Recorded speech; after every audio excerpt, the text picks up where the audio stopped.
حدیث نمبر 90۔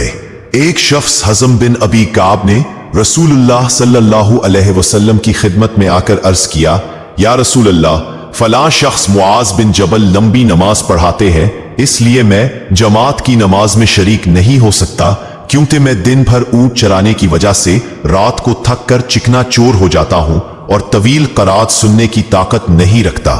ابو مسعود راوی کہتے ہیں کہ اس دن سے زیادہ میں نے کبھی رسول اللہ صلی اللہ علیہ وسلم کو وعظ کے دوران اتنا غضبناک نہیں دیکھا۔ آپ صلی اللہ علیہ وسلم نے فرمایا، اے لوگو، تم ایسی شدت اختیار کر کے لوگوں کو دین سے نفرت دلانے لگے ہو۔ سن لو، جو شخص لوگوں کو نماز پڑھائے تو وہ ہلکی پڑھائے، کیونکہ ان میں بیمار، کمزور اور حاجت والے سبھی قسم کے لوگ ہوتے ہیں۔ حدیث نمبر 91۔ ایک شخص عمیر یا بلال نے رسول اللہ صلی اللہ علیہ وسلم سے پڑی ہوئی چیز کے بارے میں دریافت کیا۔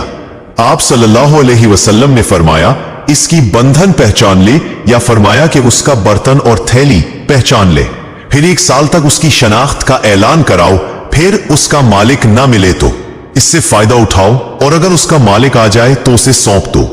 اس نے پوچھا کہ اچھا، گمشدہ اونٹ کے بارے میں کیا حکم ہے؟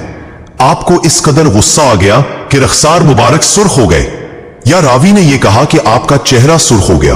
یہ سن کر آپ صلی اللہ علیہ وسلم نے فرمایا، تجھے اونٹ سے کیا واسطہ؟